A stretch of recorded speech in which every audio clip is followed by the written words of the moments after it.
Welcome back for another episode of the DXB Podcast. And today I'm privileged to have Darrell Irwin. Literally just met you last week. Exchanged business cards at a great event. Let's shout out the Hungarian British Business Association and Paul Smolinski for setting up this this introduction. But I'm privileged to have Darrell on the show. I've seen some of your stuff literally before sending you the link, and I'm like, I've got to step my game up. This dude is like, he's a powerhouse with this with this content. So I'll leave the floor to you, Darrell. Who are you? What do you do, and why do you do it? Well, let me just answer the first question. The reason why I had to step my game up is having a creative agency. You can't get away with it. So that's why the production's as it is. Because if you're going to do it, we've got to do it properly. So that's why. But no, my name's Darrell Irwin. I am an entrepreneur. I've got a couple of businesses. There's Creation, which is a brand marketing agency. There's Digital, which is a software company, and then there's Humans, which is essentially personal development, but particularly with entrepreneurs and group coaching and providing a community, because it's lonely at the top. And if you're entrepreneuring and if you're in startup world or you've got staff, you don't always have the right people to talk to you. And we always say that the four things that go when you're an entrepreneur are potentially your happiness, your health, you're investing in yourself, you being smart, and kindness is the last thing you want to be when things aren't going well. So we work with entrepreneurs around the area of being happier, healthier, smarter, and kinder for that very reason, to say, look, you might not have a platform to talk to your staff about things you're going through, but it's a good place to do it here. So yeah, those businesses are connected. I do have a fourth, which is like a franchise, which is a networking franchise that we're part of, which has helped us immensely. Also one of our clients. So keep myself busy, but the whole thing that unites everything that I do is around purpose. It's helping people discover purpose. We believe wholeheartedly that you're born for such a time as this, and it's finding out exactly what you're born to do, and then be brave enough to go and do it. And if we can brand you correctly, build what you need with apps correctly, make sure your team supports you in a certain way, and find the right connections, then that's what we're about. So that's why I've gone from one to a few businesses, purely for that reason, is to give people the tools to realize purpose. So there we go. That's my intro for you. That is super, super interesting. And I'll touch on the why do you do it and what is it in a bit more detail. So one thing you mentioned was when you get to the top and when you are a business owner, happiness, kindness, health, and then what was the other one that goes? Kindness. So happier, healthier, smarter, and kinder. So your happiness. Okay. Yep. You invest in yourself so smarter. Health, you're just too busy to go to the gym. And then obviously kindness, you're out of shape, you're too busy, you haven't invested in yourself. So the last thing you want to do is help. Just leave me alone. That is incredible that you said that, because you're the only person who's actually put that into perspective for me. So with happiness, right? I started the business in 2020. Happy as can be, so excited, right? The drive was phenomenal. And then we started to get into cash flow issues as a bootstrap startup, right? And in terms of health, getting to the gym became very, very problematic. Even trying to go sporadically, it stopped very quickly. I went from 76 kilograms after a massive transformation that took me almost 18 months to do, from 90 kgs to 76. Then from 76 kgs, I'm now 105 kgs. I'm the heaviest I've ever been. I'm the fattest I've ever been, right? I'm the laziest I've ever been. I'm the biggest procrastinator now. After having the drive for the first business, building the second business, it's diminished a little bit, but only until I've joined this network have I been able to revive it. Smarter, I will ask you. Kindness, I want to touch on that, because after a while of being so kind, I saw it get taken advantage. It was taken advantage of for weakness. My kindness ended up being, he's not going to say anything. He don't mind. Then it became, the kindness did go, if you don't do this, like, we're going to have to part ways. And I'm in a 10,000 pound tribunal right now for that specific comment on losing kindness. Yeah. So smarter, I want to understand. But if you could shine a light on those things, if you were to speak into somebody who's going through the same thing, a lot of entrepreneurs in this network, how would you say, or how would you recommend they go about those instances and kind of then drive themselves towards you to find an answer? All right. So happiness for me is, it's a temporal thing, because you can't be happy all the time, right? Yeah. Happiness is providing yourself conditions that make you feel better about life in general. So, for instance, we touched on, it's quite linked to maybe health, in the sense that if you're not fit and healthy, you don't feel as good about yourself. So naturally, then the happiness begins to wane. But it's understanding Yep. the things that give you joy. So, like for instance, if you like playing football and you haven't played football for 2 years, well, get out and play football. If you like going Mm-hmm. for a walk, if you like going for walks in the country, then do that. So then, basically, what happens is when you look at why my happiness is not so good, those behaviors or those habits I've stopped doing. Hence, there's no wonder why I feel like I do, because I've stopped going for a Mm-hmm. walk, I've stopped playing football, so on and so forth. So I think happiness is to answer the question, what makes me happy, and then build those into your life. So almost put those in your calendar first before you're putting all the other tasks and stuff in your diary. So that's happiness covered. Um, the healthier one is a natural one. We just get too busy. We don't feel tired, and as you said, we go through different stages in life where we've got time to go and play football or sports and stuff like that, and then the gym, or we're working late because we're trying to get a startup off the ground. So yeah, naturally things are gonna suffer. And one of the things I realized is that if you are not burning in so many calories, then change your eating habits. So one of the things that's helped me recently, someone, funny enough, it's a colleague of Paul Sominski's, Colleen. She introduced me to eating from 1 o'clock, and so you don't eat before 1 o'clock, and then don't eat after 7. The intermittent fasting. Exactly, but it was a game changer. It was like all of a sudden I just stopped, and I didn't miss it. I didn't miss eating in the morning. So now I'll have breakfast or have a cup of tea or whatever, but Hmm. I'm not eating. So the thing that switched on for me is, if you are not as active, then reduce your calorie intake. Simple as that. Okay, so on that, so I've always heard good things about intermittent fasting. One person even told me he eats once at night a 2,000 calorie meal, once a day, and that's it. I was Wow. like, wow, that's insane. I eat probably 4 or 5 times a day, Yeah. right? Sometimes out of boredom. When you are procrastinating getting into that routine, 8:05 comes, I'm hungry. Discipline becomes an issue, Yeah. right? Yeah. Yeah.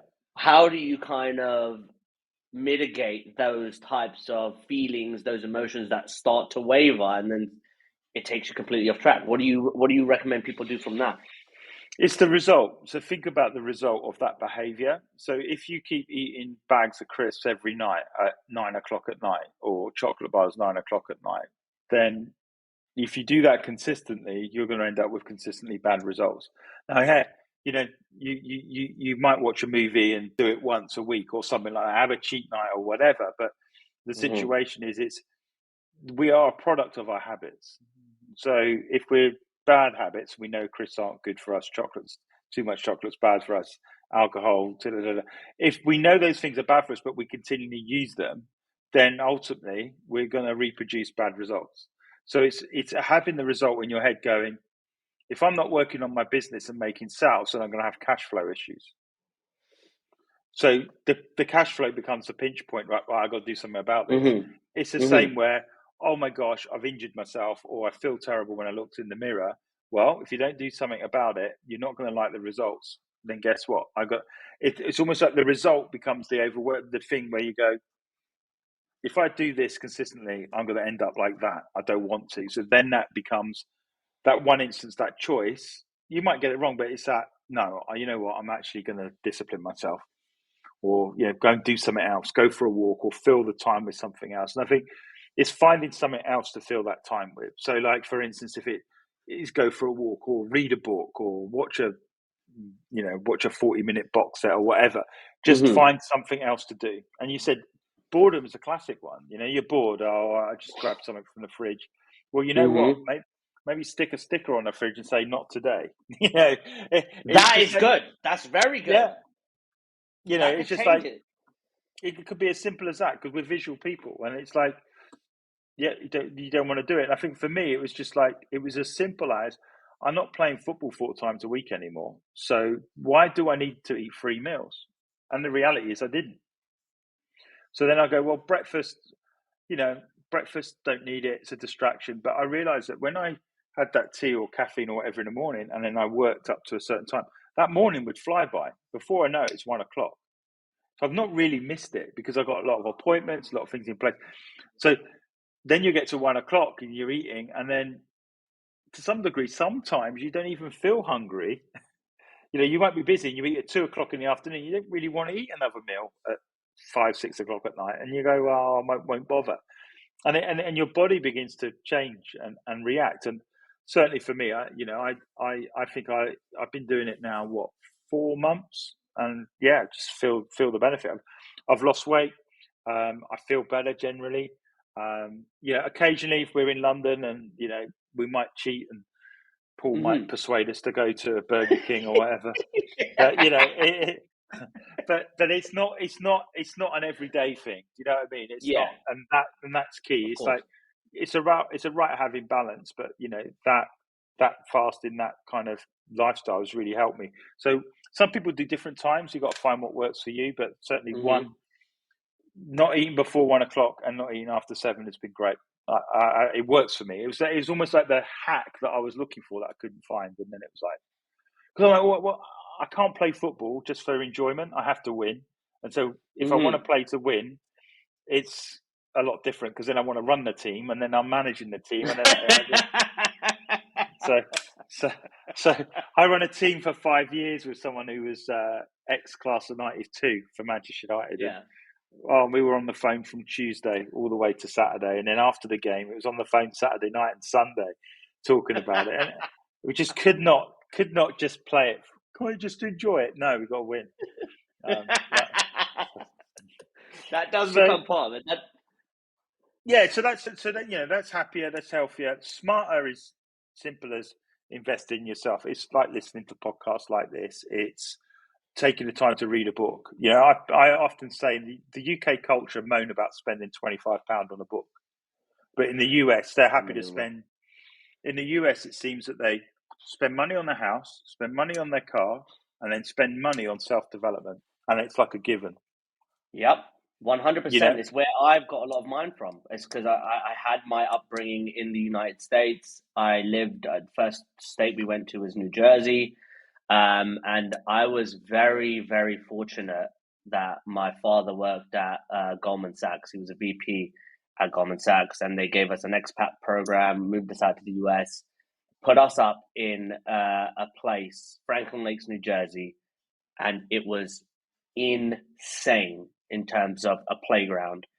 And the first thing I saw when I was dropped off at school by my mum was Dave Brenner. His dad was a heart surgeon, and he pulled up in an SL 600 V12 AMG, the brand new $150,000 one. This was in 1999, and that was a first kind of wake up. Like, what town am I in right now? And then I slowly started to get introduced to this friend and this friend and this friend, and the houses got bigger, the roads got bigger, the people inside, they got bigger too because they're American, but they were entrepreneurs, doctors, business owners, car wash owners that were turning over $1 million in profit a year. And that really, really opened my eyes up into the self-development element, because I saw, when I went up and saw the surroundings of the people, then I went and pursued the wrong kind of journey, and then I took it back up. The thing I'm chasing is that life. Yeah, it was. There's that commitment. So if you want to go for it, you've got to invest in yourself. And if you invest in yourself, then obviously in America there's more opportunity in the fact that there's 350 million people as opposed to say 68 million in the UK. But it's that mindset of saying, like in the UK, for example, I can't spend £1,000 on a course, but then you go and spend 1,500 quid on the phone every 18 months. But you'll make more money out of the course. Now, obviously, you've got to make telephone calls, but you might not need the latest one. And I think we've definitely got caught in a materialistic race of saying, well, this is a status thing or a value thing, but actually you don't need the latest one. Improve your value and improve your worth by investing in yourself. And so that's what Smarter is about. Smarter is to say, well, how do you get smarter?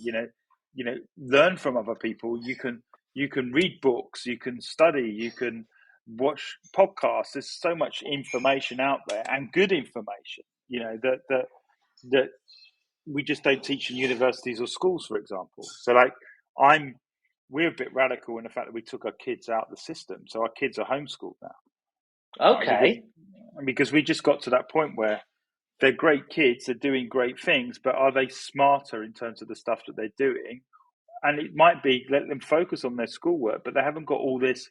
Got to have this. I've got to have this tool, this toy, these clothes. I've got to be in this gang or whatever. So just focus on doing what you need to do. Become confident in who you are, and eventually you'll be the leader because you don't care. You don't have to fit in, conform, or whatever. That is absolutely. I think that's one of the greatest things I've heard, because a few people that I have spoken to, they've said something very similar. It's because number one, some of the subjects that you do go through in school, they're not all irrelevant, but I've never used one of them in business other than math, right? Secondly, the types of peer pressure. My drug addiction came from peer pressure. Yeah. My downfall came from peer pressure. Yeah. My want for the best Nike shoes or Abercrombie and Fitch when I was only able to get this, that was the friends around me. And you taking your kids out of that environment, I think that's one of the smartest moves any parent could make, considering the fucking narrative that people are going down. And I want to ask you on that piece then with the smarter investing, and we can come back to it, but it comes from the purpose, okay? And getting into 4 businesses comes from having one. But coming from that one business happens when you take a leap of faith from something before that, and then whatever happened before that. So walk me through a bit of that journey that led you to purpose, the first business, and then taking a leap of faith in, okay, I'm going to do another one. Right. So 2001, I'm about to sign papers to run a marketing agency in London. We're award winning. We've got all the dream clients that you want to work with, Levi's, Stella, it's big names. The offices were in London, Notting Hill, where the film come out around about the same time. So it's like, okay, it's like everything, all my stars are aligning. I'm about to sign that. And then I was dating a girl for about 3 months, and the London question kept coming up because I was headed to London and she was going to stay in Bristol. And then one day we had a fairly deep conversation, which resulted in the purpose question. Is this what you want to do in life? Now, just to give you a tiny little bit of background, my family started going to church when I was about 11 years old, and when I got to 16, 17, I just did my own thing. I'm off doing whatever. Yeah. Mm-hmm. But we had in that conversation in that car, the girl that I was with just said, "Look, I'm never going to be really happy unless I'm doing what God does, and I was like, well, that's a bit left field, isn't it? Because we hadn't talked about it. But It was something in that instant. It just arrested me to say, hang on a second. The life that I'm building, is it purposeful? And I realized that the agency that I was going to own would have had more to do with ending people's lives and celebrating them. Because there were cigarette companies, there were alcohol companies, they were pursue materialism, buy the latest, this, that, and the other. It was just in that instant, it was just like, this isn't the right legacy. So I literally walked into that office within a week and quit. I just literally, I'm done. I'm not doing it. And everyone was like, what the heck are you doing? Now, that girl became my wife, so we got married within 9 months. So that was a good one. That's amazing. Congratulations. So we've been married now 22 years, which is great. We've got 3 kids, but we went on mission trips, so we saw things bigger than ourselves. We handed aid out in the middle of Romania and stuff. And it was while I was on a minibus handing out aid to a load of people with no running water in Europe, of all places, that I realised that actually maybe I could, although I was impacting, I thought, well, maybe I could do something better with my skills that I had. I went from freelancing as an art director to then effectively setting up a creative agency and a charity, training a whole load of young people that didn't know anything about design, marketing, and that sort of stuff. And then we grew it to be too big to stay within the charity and took it out in 2016. And long story short, the agency is still running today with much of the founding team that I trained up from scratch, doing incredible work for different people. And, I built an agency on purpose. And so now we help other people find purpose, put it at the heart of their business, and almost follow the same journey. And I'm a big believer in patterns and frameworks and that sort of stuff. And I realized that the journey I kind of stumbled upon was fourfold. It's not that I was reverse psychologizing the principle, but I look at it and go, I can see it because everyone gets there. And everyone I spoke to have done the same thing. You launch into a career. Yeah. You learn the career. Mm-hmm. You then get good at it, so you lead it. Then comes the legacy question. Now you've got two choices. If it's not legacy, you've got to quit and find something that is. Yeah. Or you stay and just live life disappointed and it's only just a job, right? But the legacy question never gets answered. So my situation is I got to the legacy question and I realized this isn't it. And I was brave enough to quit and reinvent and redo this life. And that got me back to living life on purpose. So I've got the skills, the talents, and the abilities, but I was using the wrong vehicle. And I think people have to be brave enough to make those choices. And I think for me, that's what I did. I stumbled across it. I was 27 years old, and I made that decision. And I don't regret it at all. But at the time, people thought I was insane. Are you crazy? What are you doing? You've just taken a gun out to your career after 10 years and just. But you know what? It was interesting as I got older that I started seeing people making the same journey, but much later in life. Mm-hmm. So and then they would go, "Oh, I can't quit because I've got a mortgage to pay, I've got cars to pay, I've got education to pay." So now you're trapped. Yep. Yeah, and what a sad place to be. So I think what we do when we work with business owners, particularly in the creative agency side of things, we remind them why they started, and then that why, as everyone talks about, we say, well, why can only take you so far. You need to turn that why into a must. And a must is that's your identity. Wow. So I want to touch on two words that I think more people need to embrace them, understand them, and learn how to become them. And that is brave enough, right? And I'll share some context with me. It was September of 2020. My wife had just came here. I had just got yelled at by a client because they said I was a liar. And the reason they called me a liar is because I sold them a webinar, a demand generation based webinar. It's supposed to have 100 qualified leads from the publications that our company owned. And the leads that register for the webinar were supposed to come from those publications. But what happened was, and what they failed to realize is, sometimes you do business with people and they know the network. So I sold that webinar to him. He started delivering it, put all the content together, started going out, and then he started to see some names popping up. And those names were supposed to be on our network. So he called a couple of them. Oh, I just realized you joined the webinar we're hosting. How did you get a call? I never registered for a webinar. So he said, all right, let me call a few more of these. Called a few more. Calls me, Shane, you're a fucking liar, blah, blah, blah, blah, blah. I found out that they were using a telemarketing firm in India to gather the registrations. The registrations were coming from the reps, inexperienced reps, saying, I'm going to register you. You don't even have to show up. Oh, wow. Yes. And because of that, I then I was furious because my integrity is massive to me. And it's coming from the downfall to where I am now. The only thing that I can stand by is my word and truth. And if people sacrifice that in any way or shape or form for themselves, for their own better interest, I'm not going to be happy. So I told the marketing director, you're an idiot.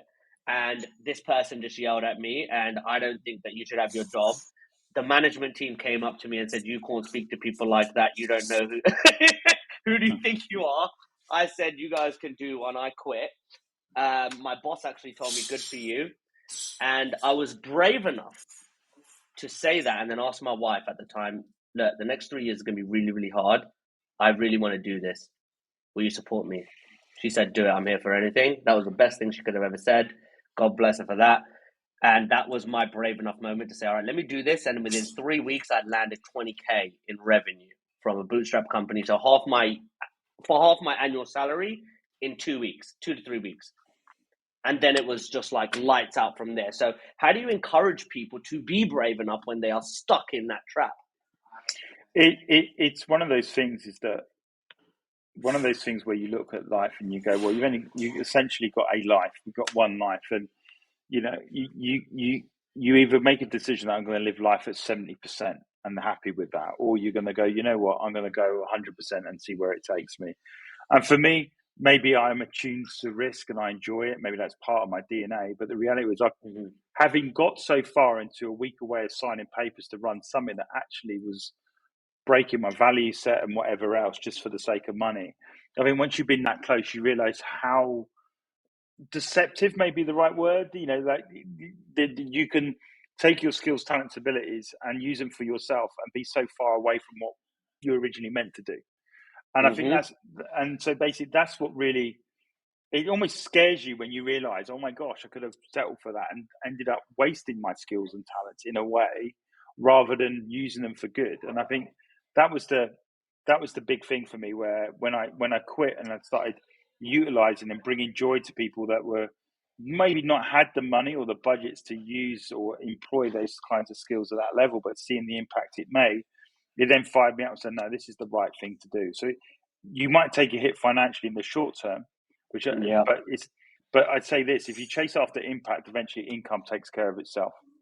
And eventually, by building the impact, then reputation gets out. And so therefore, when you're out networking, oh, you're the guy, and all of a sudden it just gets a lot easier. And I think for me, and this is probably why you're doing a podcast as well, is that it's great when you walk into a networking environment and you're not seen for products and services that you offer, you're seen for the impact that you give. So when I walk into a room now, people are talking about the Purpose People podcast because it's giving impact and hearing a whole lot, because the whole premise why I started it was there are so many people in that launch, learn, lead, and then do they want legacy situation.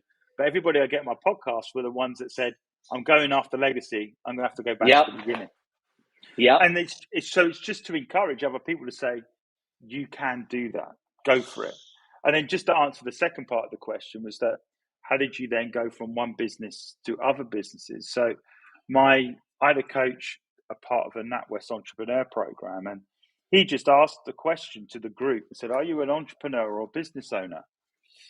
And it was like, oh, was there a difference? And then you begin to realize there is. And then you begin to realize that I began to realize that actually I love starting new things and reinventing and disrupting. And I realized that I thought I was a business owner, but I wasn't. I was an entrepreneur. And it so when I got that perspective, it was like, right, rather than beat an agency up to deliver me everything I want out of life, no, the agency's fine. It'll do what it's doing, and if it grows, brilliant, great. But it's not the all, it's part. And that just took the pressure off. So then all of a sudden, it was like building the software company, building humans out as well. My mind and my heart was open to other opportunities. But there's a much bigger picture, is the fact that, we want to build other entities to support that brave person in everywhere. And it might lead to us having an accountancy firm. It might allow us, it might lead as crazy as having a bank, whatever it may be, to undergird that person who's brave enough to chase what they're supposed to be doing in life rather than, guessing. And I said, it's not always that everyone has to be an entrepreneur, or it's not everybody has to fulfill purpose, has to start their own business. Jurgen Klopp's living his purpose out. He's working for Liverpool Football Club, but he's a manager under a club. So you can still work for someone and live purpose out. But I think for me, I am naturally drawn to those leaders and risk takers that want to start from scratch and go for it and build something. Wow. That's the first, and again, I say every podcast that I do is exactly the reason why I do it, for these like light bulb moments. And I've never heard, are you an entrepreneur or a business owner? And it just literally made sense. And if you could put a one-liner definition next to each one after what I say, would it be safe to say an entrepreneur is more of a creator, a business owner is more of an operator? Or how would you position it so people can really understand the difference? Because I I didn't think, until today. yeah, so I would say a business owner is someone that owns the business, has a heart for it, they want to grow it, they want to scale it. And to some degree, they've probably not got much intention to sell it either. They just want to grow it as a lifestyle business and make an impact in that sector. I think Mm-hmm. an entrepreneur is about making impact. I think an entrepreneur is someone that's driven by impact and influence, and they will naturally create multiple vehicles to enable that to happen. Whereas a Mm-hmm. business owner is content on impacting one particular area, doing it well, earning a good life, and probably more lifestyle driven, I would say. You know, they've got their staff, they might find someone else to run it to some point, but they've still got their hand in. Whereas I think a true entrepreneur is building it, growing it. They either sell it or take a back seat and become a chairman and then start something else and do the same. So the idea is to get themselves out of the job that the role that they started with. I would say it's more leadership. It's about a true leader is someone that works themselves out of a job, and that thing for me that aligns very closely to that of an entrepreneur, where from day one you're doing everything to work yourself out of a job, staff it with other people to be able to achieve the ultimate goal. That's another one that's like, again, it's amazing that you're put the way you can put it and articulate the meaning of this is where I think a lot of the value for me is. And a lot of people are going to be out there again, and I think that's where my discrepancy was with my business partner, where he was on one side and I was more on the other side. So how do you help somebody separate or understand which one they are when they're just in it, when they're just getting started? I think what we do is we focus on where they think they can have the most impact and influence in the short term. And I'd say there's no point being an entrepreneur without a track record in one first, you know. Mm-hmm. And Mm-hmm. so it's like, oh, I've started 7 businesses at once. Well, unless you've got the capital, that's a lot of work, you know. Yeah, it is. But I think you got to certainly prove for yourself, or have lessons in one, to then maybe not repeat the same mistakes in the second or third one, or you just choose to do it differently, you know. And I think the way that I'm growing the software company is slightly different to the way that I'm building the agency. I think when I was building the agency, I was just like, let's just hire everyone, you know, let's just get as many people as possible. Yep. Yep. Yep. Whereas Yep. with the digital company, it's like there's a lot more collaborations going on, as well as we've got people hired, but it's not as staff heavy, so to speak. Mm-hmm. And you know, you just do things a little bit differently. The human side of thing is you could argue it's more lifestyle. It's me and Ollie, my co-founders. It's the two of us, Mm-hmm. and the rest of it's around the community. So we run an event once every month, the third Monday of every month. We get 60, 70 people in the room, and we get 2 people giving a 10-minute talk to inspire people to be happier, healthier, smarter, and kinder. And out of that, we have people that want to come on our group coaching. And then on top of the group coaching, then we occasionally do one-to-one coaching. And so that's just me and Ollie. We haven't got like 17 staff or anything like that. We can manage it like that. Now, do we have aspirations to grow? Yeah. But we've started that business without putting ourselves under pressure. You know, we've naturally got a corporate client. So that, again, is it a high growth business? No, but it's a business that will grow, but we're not putting the same demands as like I put on creation, and we're not putting the same demands as I put on digital. And I think as an entrepreneur, you can try different things and see what Yeah, works. of course. And that's the beauty of it. And so you're applying your experience and your learnings from one business to the other. But I think if you are an entrepreneur and you are a bit creative, I think having a branding agency is a good platform to lead from, because every new business you Wicked. start needs a new brand and needs a new story. Yep. So Mm-hmm. in some respects, it's a natural progression that each business has now been built and branded by the agency. So that saves me a huge amount of money to make that happen. You know, not everyone's got that luxury. Well, look, I think that's massively important for people to understand. Now, one thing that I really, really focus on is I call it accelerated learning. Okay, some people would say failure. They don't call it failure. However you want to look at it, learnings, failures. I see those failures in life having a profound impact on who you are today. And there's a lot of character about you. There's a lot of enthusiasm. There's good energy.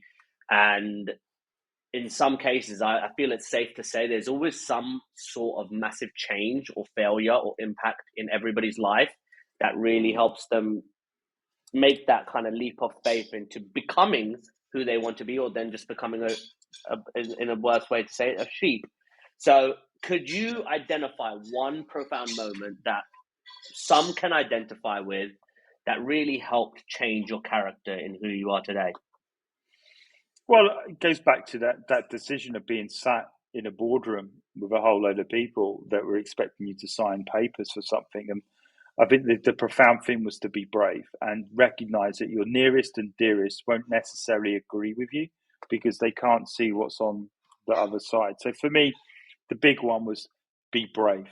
And I've written a book called The Crisis Catalyst. And for me, the crisis catalyst is sometimes you will experience crisis, and Mm-hmm. other times you'll engineer your own crisis by making smart decisions.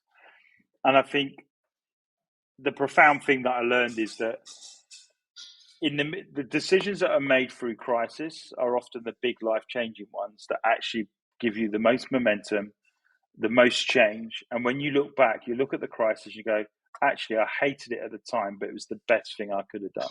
You see, on the other side of quitting on the other side of quitting an agency and then not being able to get work freelancing because the Twin Towers happened and everyone pulled their budgets, Yeah.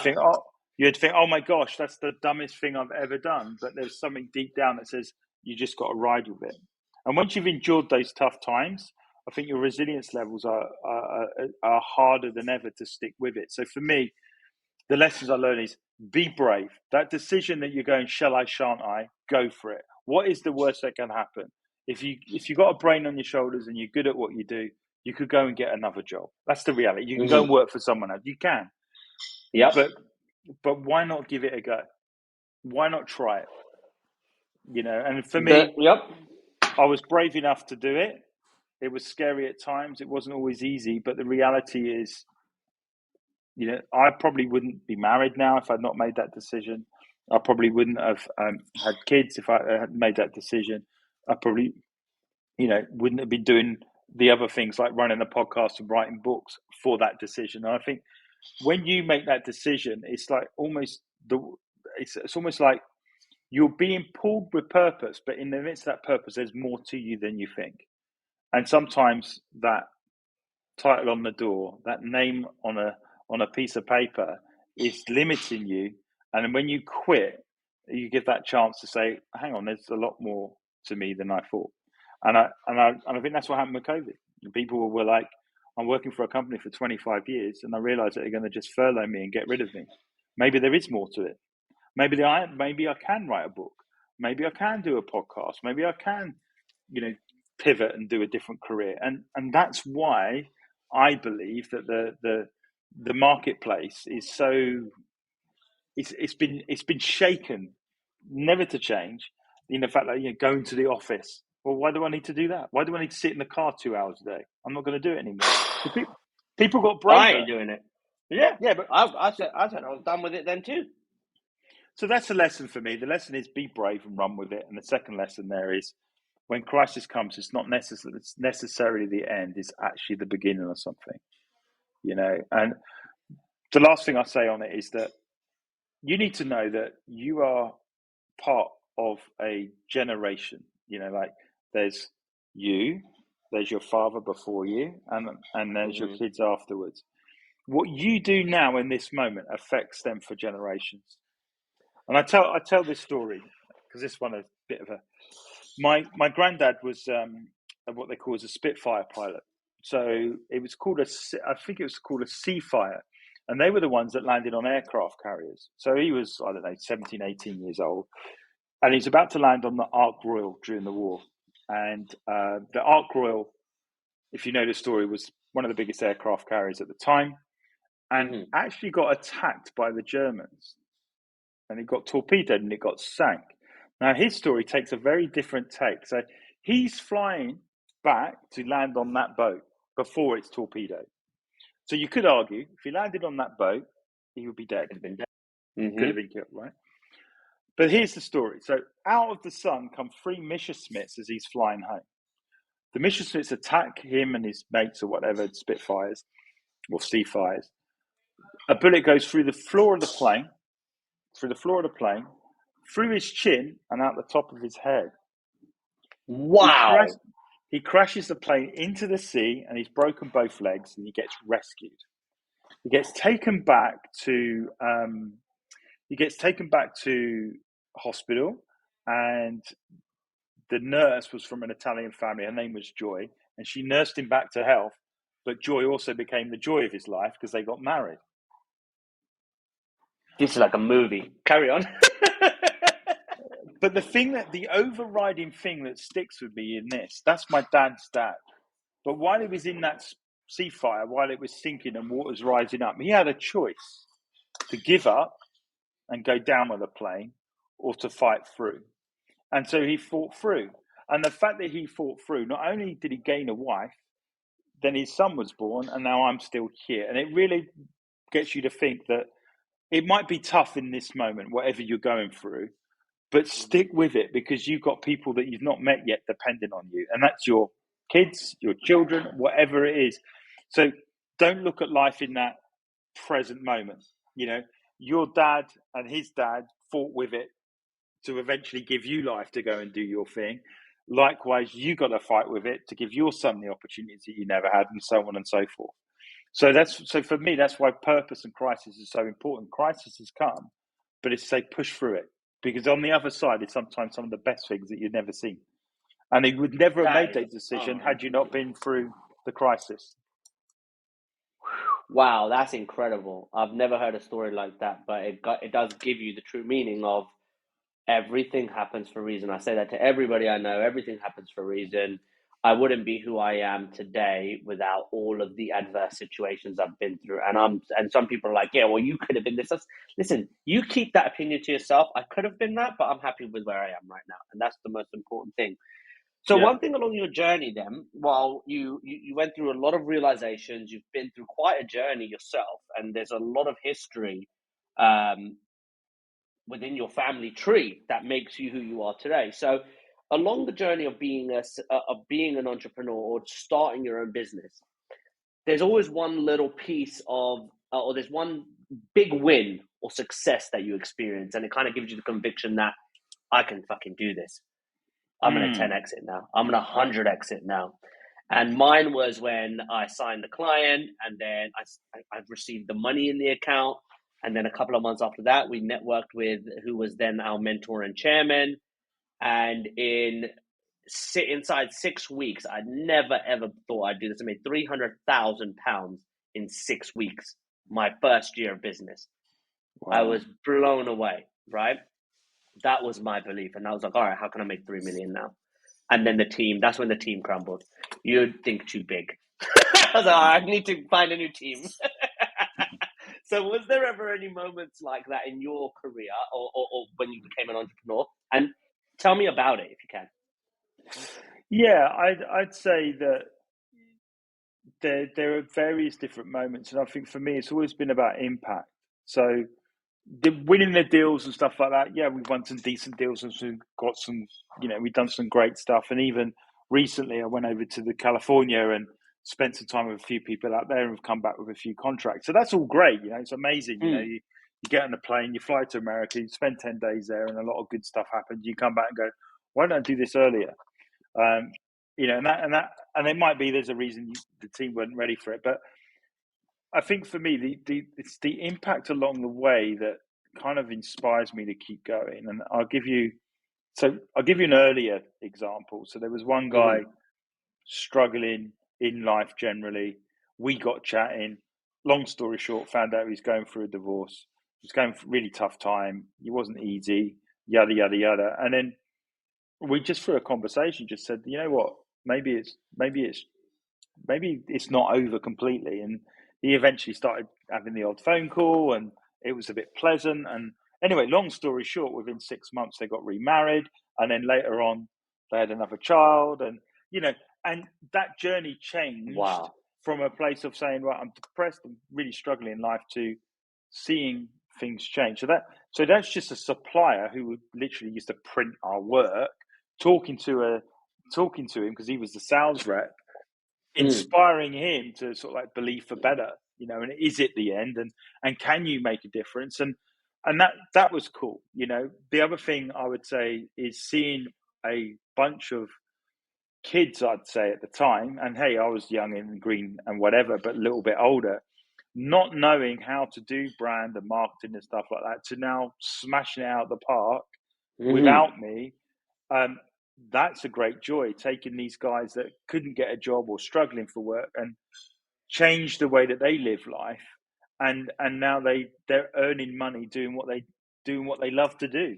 That's the joy of it. Now the money comes as a result of putting those things in place, and for me that's the thing that motivates them, because it's like, if I can help facilitate them to live out purpose, I'm doing my job. Now they make money doing it, brilliant. We make money collectively doing it, even better. So that's the driver for me, is the one thing. The one thing is impact. So I've impacted somebody's marriage. I've impacted my team and their families' lives. I've impacted charities. I've impacted people where they want to give up and turn their business around just by saying, well, why are you doing that? Shouldn't you be doing this in some of our workshops? That for me, that's the highlight. We've won 50 grand deals or 100 grand deals, or we've done that, and it's great. Let's keep winning a few more of those. But ultimately, it's saying, if our business is about purpose, how do we inspire other people to live out purpose? And I think that's been the best part. And I would say the most recent thing is just doing the podcast and interviewing 70 odd people so far around purpose, and realizing those patterns and principles, they're unvoiced, but they all go for it. I would say 95% of the people that we've interviewed, what they studied, they're not doing now. You're 100% right. 100% right. I didn't learn nothing. Oh, I'm not using nothing. Well, that's true too. I didn't learn nothing there, and I'm not using anything there. And just on that, right, and impact, I think one of the things about running a podcast and speaking to people like yourself, individuals like yourself, is understanding more of impact and purpose. And as much as I talk about it coming from failure and understanding belief systems, values, and all that good stuff, you just literally hit the nail on the head. The revenue milestones and the goals never gave me the fulfillment I thought they would, because just if you heard, how do I do 3? I was not satisfied. Okay. However, 5 months ago, oh my gosh, no, it's 7 months ago now. 7 months ago, I had an opportunity where the business was literally on its knees, about to sink, couldn't make payroll. And there was a chance for me to not offload, but kind of pass on some of the best staff I had to this private equity firm that I was working with. And one of my best buddies at the time, he actually got the job. He's the head of sales. He's the head of sales and people process at that company. And then the other lady, she's now one of their data operations manager. I couldn't give them the wages I really wanted to, because our business wasn't able to. But now they went into that, and the message that I got from Dan at the time, mate, I don't know how I can ever repay you. Thank you so much for this. Like, I've finally got the job of my dreams. I'm working for somebody that has an airline. And for me, that was huge. I couldn't do it for everybody, which was disappointing, but I could do it for those two. And I felt really, really gratified. The gratification that came out of that was really important. And that was from an outsourced sales development business that pivoted into recruitment.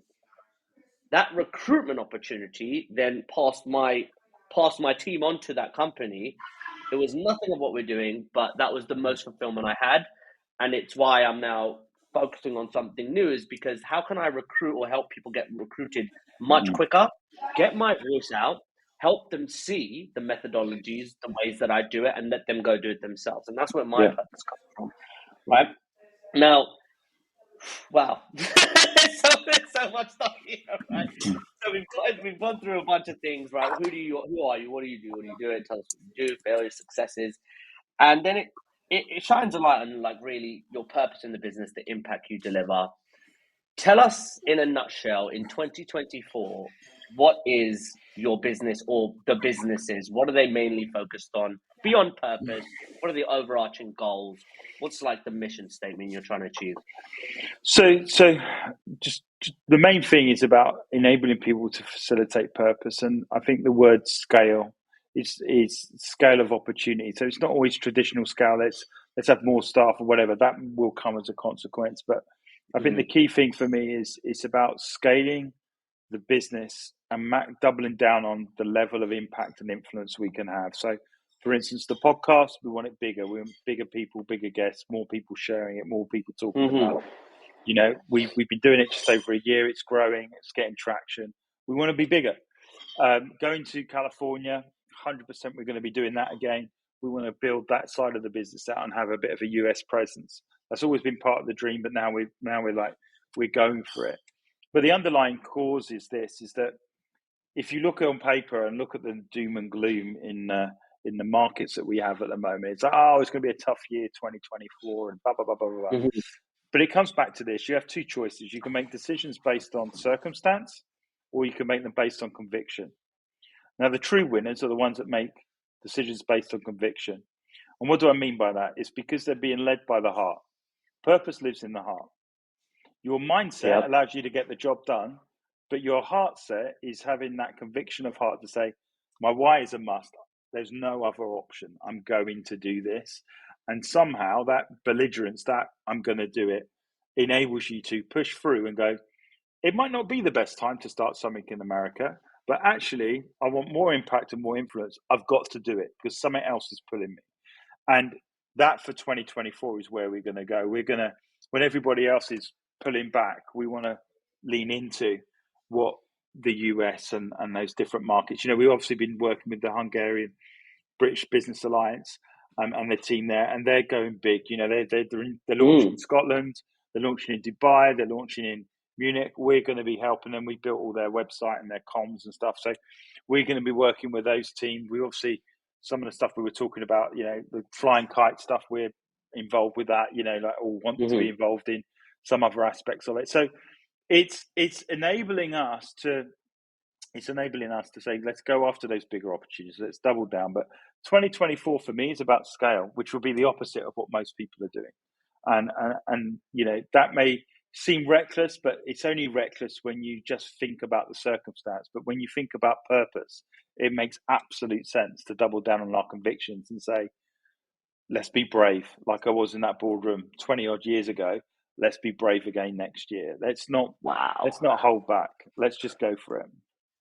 That's incredible. That's incredible. So 2024 sounds quite interesting, if not very, very interesting. Let's take a big leap into my travel machine. So it's Tuesday, the 5th of November. I mean, the 5th of December. It's 6:04. We're in the same time Mm. zone. Now, Tuesday, the 5th of December in 2033, 10 years Oh, from now. yeah. Tell me what you're doing at this day and time. And tell me a little bit about what your life looks like after achieving all your dreams. So the goal is that we'll have 12 different entities. Whew, okay. Lots of work. Yeah. So the goal is we have 12 different entities, which would be under the auspice of everything business. So there's not one thing that an entrepreneur or business owner who's got a purpose can't achieve by working within the 12 group. So the idea is if they need a brand creation, if they need to build apps digital, if they need their team needs culture fixing humans, if they need new business, work with a team at Intrabiz, if they need so on and so forth. But you know, some of those things are, you know, we're in control of. Some of those things is going to be a stretch. One of the things we got on there is penciled in is a bank.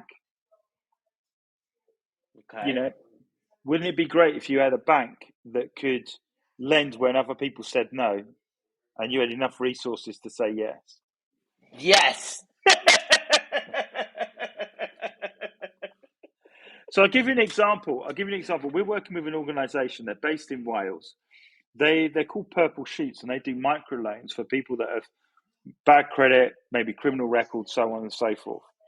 But they give microloans between 3 and 5 grand, and It's based on them meeting the person and them going, okay, we're going to go for it. And their success rate is incredible. Karen Davis, who's the CEO, she's an amazing lady. And she's now started to bring the awareness to a lot of the banks that were not interested in this area to say, if you give people a second chance, you'll be amazed how much they actually prove you wrong and prove you right. Because they've learned all the mistakes. Exactly. So imagine that on steroids with a bank that could say, you know what? Yeah, we can do microloans. We could help you. And maybe that's something that we do in collaboration. But imagine the heart of that bank is to say, we'll give you the money to get to where you need to get to. But the proviso of that is once you made your money back, you then give it back for someone else to do the same. Wouldn't that be amazing? Wow. That would be absolutely incredible. Jesus Christ. Well, okay, so that's one of 12. What else? Tell me a little bit more about today. Tell me a little bit more about the next 6 hours of your evening in 10 years. I think I'll be opening the dashboard up to see how they're all doing. That'd be the main thing. I think it would be having 12 exceptional leaders around me doing amazing things and doing incredible stuff. And I think my role would not be the hero in everyone's story. I'd be the more Mr. Miyagi and Obi-Wan Kenobi, inspiring other people to do what I did. You know, that ultimately is where I'd be. So humans with a massive community, impacting people, those businesses flourishing and being, viable entities, self-sustaining, impacting people, having great teams. And people want to work in that group because they're getting paid better than anyone else. They're living on purpose and they are happier, healthier, smarter and kinder because they're doing what they're supposed to do. And I think the last part we talked about in those three things is kinder.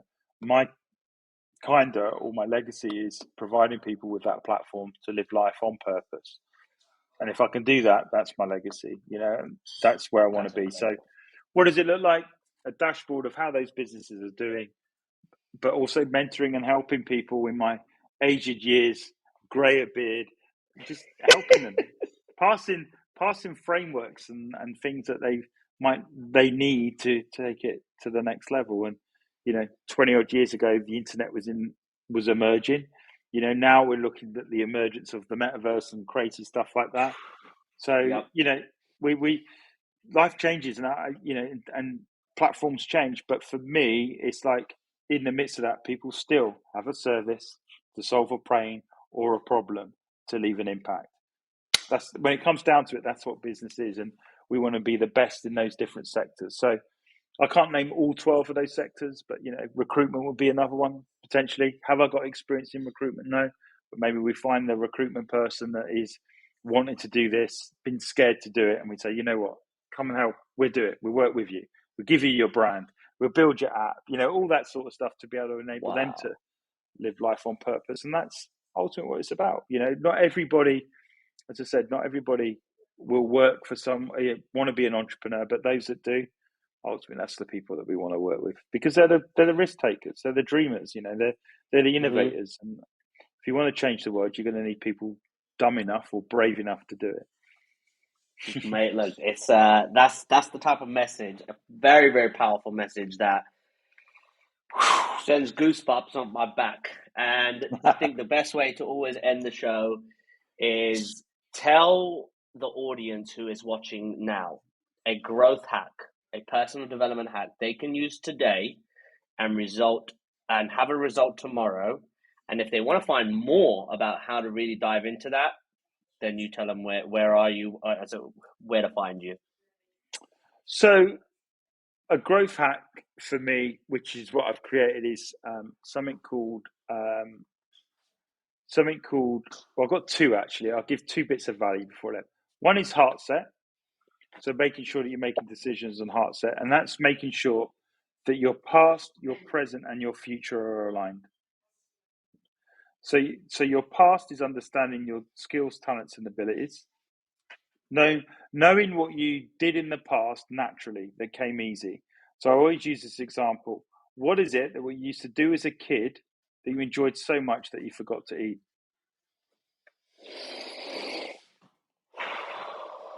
I That's don't remember. but if you think about it, so like me, I used to play with Lego and tell stories. Okay. Yep. Mm-hmm. So I enjoyed it. I could build Lego. People would go, "Oh, those are great models," or whatever. But I used to tell stories while doing it. And then guess what? I ended up building a brand agency because I like storytelling, and we do Mm-hmm. video work and so on and so forth. So there's a clue to your purpose in the past. The present is what you're doing with it. How are you using your time, your talent, and treasure in the present right now in order to make that happen? And then the last one is what you did at the end there is that visioning aspect of on what does the future look like and build it in, factor it into your life. So if you want to take a month off every year, build it into your business plan. That's exactly what you're going to do. So when your past, your present, and your future is completely aligned, you're living life on purpose and you feel the best about yourself because you're doing what you're supposed to be doing. So that's the life hack one. The last life hack is what I call the crisis catalyst is crisis does have a process. At the end of the day, you can't deny it. And, for me, it's understanding that there is a will to crisis, like there is a will to grief. And for you, it's like when you know what's up ahead, you probably live with it a little bit more. That when in the past you might avoid it and try and run away from it, you actually might go for it. And I think for me, the first thing that happens, there's eight things. I'll really give you a whistle stop tour before we close, so you know. Do you want to But the show? eight, The best thing to do is, do you want to share your screen and show it? It's always a great way to do it. oh yeah, if you don't mind, can I do that with Of this? course, of course. This is the whole Oh, benefit. I want people to see, yeah. people to see what's going on under the hood. All right, let's have a quick look then. I'll get this up for you so they can all see it quickly. Yeah. Take your time. Screen share. So let's do that now. Oop. Okay, screen sharing permission needed. I'll try it again. Let me see if I can do it. How to do it? Also share tab. Is it work? I'll just try it one more time. It might just because it's a plug-in thing. The site goes see your content. It's not that. It's not. Oh, hang on. It's saying share. Yeah, Can it you see should that? do. It's saying give screen sharing permission needed. It's saying it's fine. I'll quickly walk you through it. So the 8 things. This will help you as a journey as an entrepreneur. Okay. Yep. The first thing when we see a crisis is the crisis happens. Yeah, we live it out. So you might quit a job, lose a house, lose a job, but the crisis is to admit that it's real when you're going through it. Okay, so that's the first thing on the crisis. The second thing is a degree of shock. So shock is part of the process where you almost feel numb. You can't believe this is happening. Oh my gosh, why has it happened to me? You might move into a little bit of self-pity, but that shock, like if you have an accident where you don't feel it initially, and then you go, oh my gosh, my leg hurts now, as it begins to wear off. So there's a crisis that happens, and then you go into a state of shock, and that's natural. The third thing is stretch, which many of us go through, and a lot of entrepreneurs do this daily, wishing for a life before the crisis. So if I could rewind time back 2 hours or 4 hours, Yeah. I'd do it Fucking hate differently. that. But then the reason why you don't want to move forward is that stretching is moving into a place called pain. So pain could be saying goodbye to your friends of your job or saying goodbye to the people in your village when you move house. Pain could be letting go, just generally saying life has changed or changing relationships or whatever. So people don't like going through pain, so they stay in that perpetual place of stretch. So they get stuck there. Now, once you go through pain, there's that element of once I've done it and I'm pushing it, it's a bit like running. You go through, you get your second wind. So you push away from the pain and you're now running, you've got your second wind. You're getting a little bit of momentum.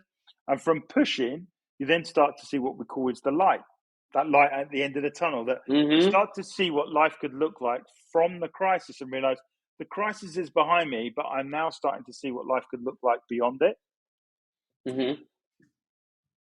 Eventually, you're doing the different thing that you're supposed to be doing, where you hit a flow state, where everything's coming easy. You know, you the crisis is far gone. You're glad you've been. So let's say you got notice that you had to leave your house. You've now moved, and now you live in your house and you're enjoying it. But you would never have lived in that house if you weren't served notice on the previous one. That's flow, right? And then Yep. the last one is grow. Once you've been through that crisis, you tell somebody else how you got through it, because there's a lesson to be learned in the midst of crisis. And the reason I use the house example, because just over a year ago, we were about to buy a house, had it all agreed, and it fell through. That was a crisis. We found the house, but guess what? We now film the podcast at this house, but we couldn't have done it in the other place. Wow. Okay. So my point of it is, the podcast was always this idea on a shelf, but when we moved, it was like, now we could make it happen. And that wasn't on my mind when we were given notice, but that's how the crisis turned around. So we're in a much better position now than we were then, because now our house could be used as a studio. Jesus Christ. So do you have a link to that? So, because what I always do is everybody who in the description, any type of link, the book, we want to put all of that in there. That'd be really good. So I'll get that up from you after the show.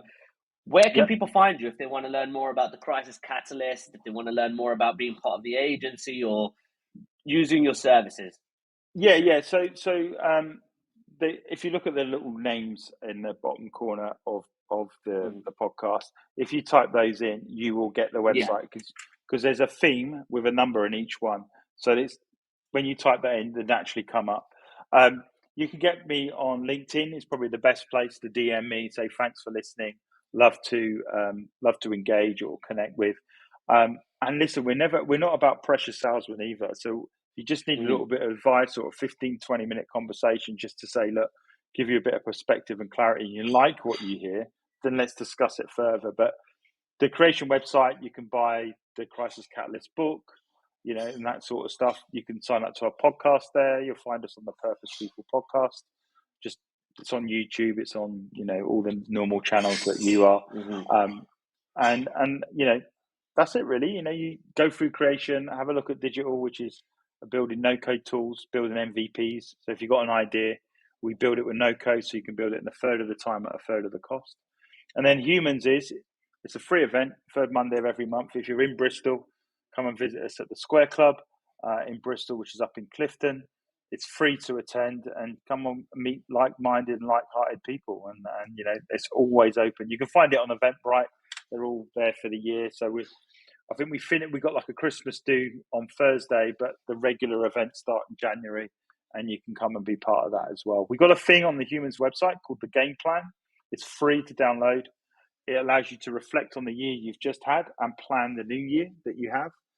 It'll take you a couple of hours, but everybody that's done it is saying, wow, that was really good. So anyone that's looking for something for free to plan next year, go and download the Game Plan on Humans, because that will really help you. And that's it really. That's enough value I can give you for today. Well, look, Darrell, thank you so much for jumping on today. It's an absolute game changer when you meet people like yourself and me stepping into this world. I am 14 episodes behind you, so I'm on my way to 100 too. Yeah, well done. And it's the most fun I've ever had in my entire career. So I thank you. Hats off to you. Everybody, go and find him now. Swarm his inbox with inquiries to do real business, because we don't like any tire kickers. But again, until next time, Darrell, we will see you again. Thanks, man. Appreciate it.